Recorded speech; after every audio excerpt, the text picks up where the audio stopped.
Olá pessoal, meu nome é Jonatas, sou clínico e cardiologista pela Universidade Federal do Rio Grande do Norte, com formação em tomografia e ressonância cardiovascular pelo Instituto Dante Paz Anese de Cardiologia. Gostaria aqui de agradecer ao Dr. Tiago pelo convite para a apresentação. Hoje a gente vai fazer um artigo que é de tomografia computadorizada, que é o Concept Trial. Ele foi um estudo publicado em dezembro de 2018 no JACC Imaging, que é um estudo randomizado que comparou pacientes com indicação eletiva de cateterismo por suspeita de DAC estável em uma estratégia direta ao cateterismo versus uma estratégia com avaliação prévia pela angiotomografia coronariana. Então, como uma preleção na nossa discussão, a gente sabe que a angiografia coronariana invasiva ele é um método comumente utilizado na prática clínica pelo seu poder tanto diagnóstico como pela habilidade de tratar a doença. E a gente sabe também que é um exame que possui altas taxas de ausência de doença obstrutiva, chegando até 63%, como visto em uma revisão publicada em 2011 no New England, com mais de 200 mil pacientes americanos. Já a tomografia de coronárias é um exame cuja indicação geralmente fica para pacientes com probabilidade pré-teste de doença obstrutiva baixa a intermediária. Ele é um método acurado tanto para detecção como para exclusão de doença obstrutiva. Tem aqui um asterisco na apresentação, porque a gente vê que na nossa prática diária, cada vez mais a situação tanto de trabalho científico como do que a gente vê na prática vai caminhando para pacientes também com probabilidade pré-teste elevada. O valor preditivo negativo do método ele pode chegar até 99,5%.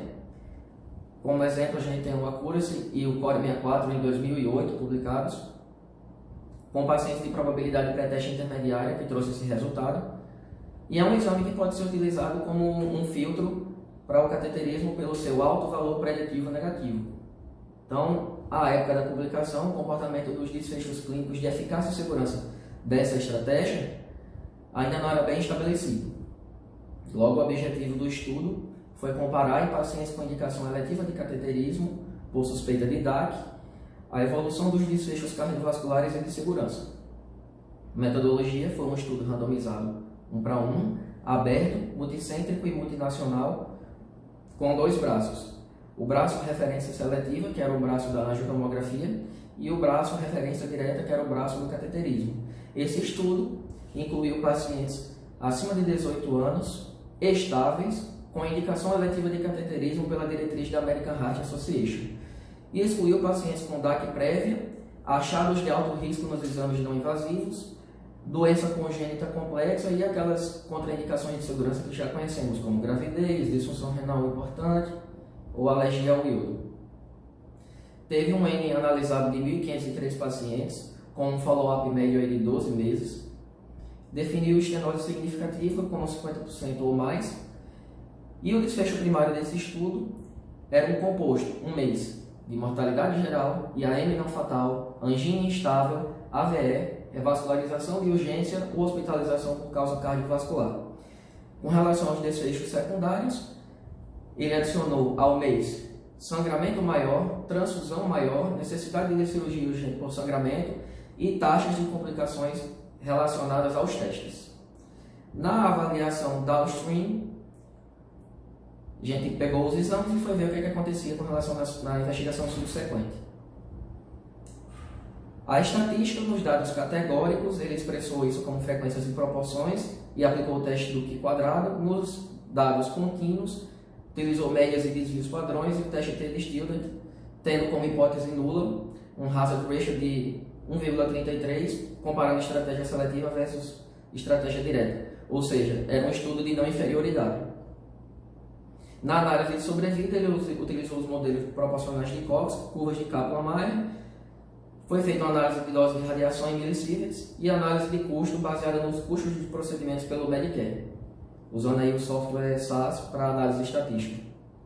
E aí, quais foram os resultados? Esse estudo teve uma população com uma idade média de 60 anos, uma predominância meio a meio, mais ou menos, entre homens e mulheres, com relação aos fatores de risco clínicos, 60% dos pacientes eram hipertensos e 30% possuíam dislipidemia, diabetes e ou tabagismo. A probabilidade pré-teste dessa população foi uma probabilidade intermediária a alta, um pouco acima de 50%, 51% no grupo angiotomo e 52% no grupo cateterismo. Quando a gente vai avaliar a DAC obstrutiva, a gente viu que a prevalência de doença obstrutiva foi de 28% no grupo angiotomo versus 39% no grupo cateterismo. Realmente aqui houve uma diferença com P significativo. E aí, com relação à presença de doença não obstrutiva pelo cateterismo, no grupo angiotomo, a presença de doença não obstrutiva foi apenas 25%, comparando com 61% no grupo cateterismo. Realmente aqui uma diferença tanto clinicamente significante, como do ponto de vista estatístico também. Dos pacientes com DAC obstrutiva do grupo angiotomo, 52% fizeram cateterismo apenas como método de investigação subsequente. Desses pacientes, 34% revascularizaram, uma taxa que foi inferior ao grupo cateterismo, 34% versus 43%, com um P significativo.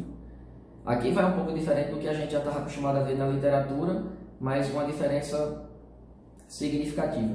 Com relação à radiação, o grupo angiotomo teve uma média de 6,5 milisievert e no grupo cateterismo 7 a 9 milisievert. Essa é a tabela das características basais. O que chama aqui a atenção nessa tabela é que a maioria dos pacientes, aqui em torno de 70%, eram pacientes sintomáticos. Algumas outras indicações para avaliação pelo cateterismo existiram, como, por exemplo, pacientes que iam se submeter a cirurgia de alto risco e tinham fatores de risco clínico adicionais, 2 ou mais. Outra coisa aqui que chama a atenção que a gente pode ver é que o percentual de doença não obstrutiva, ou ausência de doença, tanto no grupo de angiotomo como no grupo cateterismo, era elevado, mais de 70%, beirando aí 70%. E agora a gente está diante da tabela da avaliação da stream, né? Quais foram os exames utilizados após a estratégia inicial em cada braço. Então, assim, no grupo angiotomografia, o uso de angiografia coronariana invasiva foi muito baixo. Então, houve uma redução de 77% da indicação de cateterismo, porque a utilização foi só 23%. Com relação à taxa de revascularização, diferente um pouco dos outros estudos, nesse estudo a gente teve uma menor taxa de revascularização no grupo angiotomo, 13% versus 18%, com um P significativo. E quando a gente vai lidar com o uso de testes não invasivos adicionais, realmente no grupo angiotomo a gente teve uma utilização maior de testes não invasivos, principalmente a custa do ecocardiograma, 36% versus 13%. E isso já era uma coisa esperada. Esse gráfico está mostrando para a gente a análise de custo. Vamos aqui focar no custo diagnóstico global. Então, em vermelho a gente tem o grupo angiotomografia e em verde o grupo cateterismo. Nota-se uma redução aí de 57% no custo global, mesmo sabendo que o grupo angiotomo teve uma maior utilização de exames não invasivos para melhor estratificar o paciente. Então, a estratégia parece se mostrar custo-efetiva. E nesse gráfico aqui, a gente tem as curvas de sobrevida de Kaplan-Meier. Notem que, do começo do estudo até o final do follow-up, as curvas não se desprenderam, ou seja, a taxa de incidência de MEIs foi igual para os dois grupos, tanto fez angiotomo, tanto fez CAT. Inclusive, o valor foi igual em termos absolutos, 4,6%, dando um hazard ratio de 0,99 com um P de 0,99. Então, não houve diferença no desfecho composto, mesmo quando a gente incluiu aí sangramento maior. Então, notem, 4,6% no grupo angiotomo versus 4,9% no grupo referência direta. Então, o sangramento também parece que foi igual. Também a gente tem uma baixa taxa de sangramento nos dois grupos. Então, partindo agora para a discussão, o que ficou claro é que essa estratégia seletiva foi não inferior a mandar diretamente os pacientes para o CAT.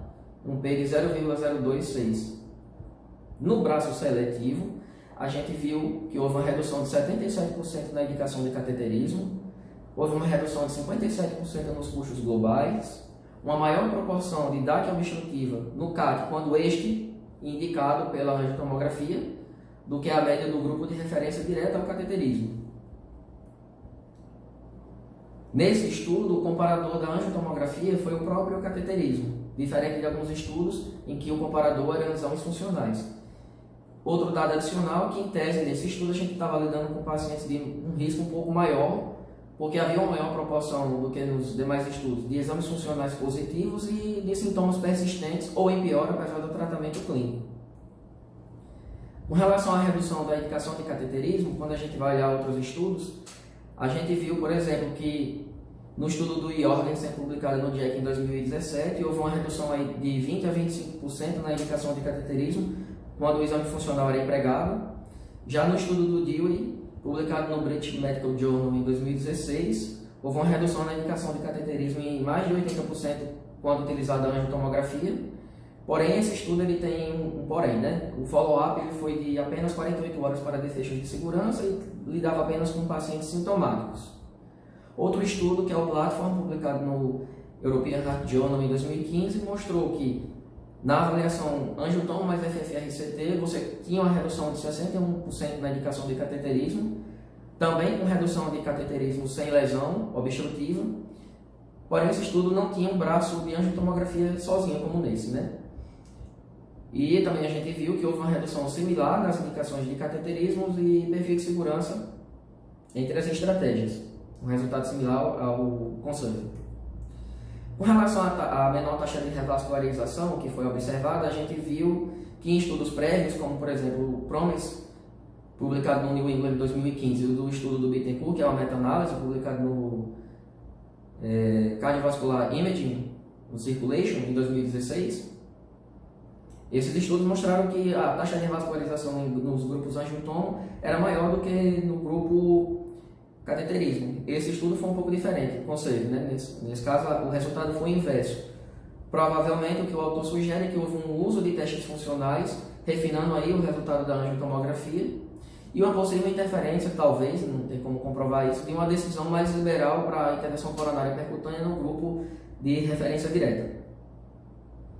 Outro dado que foi visto nesse estudo também é que foi uma menor taxa de cateterismo sem lesão obstrutiva no grupo angiotomo, aproximadamente uma redução de 2/3 desse número. E esses resultados, no final, convergem muito para o guideline britânico de 2016, que recomenda que a gente faça, nesses pacientes, uma avaliação com angiotomo para todos, e que a gente, na verdade, não leva em consideração a probabilidade pré-teste, porque, segundo a avaliação que ele fez, o levantamento bibliográfico, a gente sabe que os scores de probabilidade pré-teste, na verdade, superestimam essa probabilidade. Então, a maioria dos pacientes cairiam na faixa de probabilidade observada entre 10% a 90%, fazendo com que o exame tenha aplicabilidade. Sejam pacientes com probabilidade pré-teste intermediária.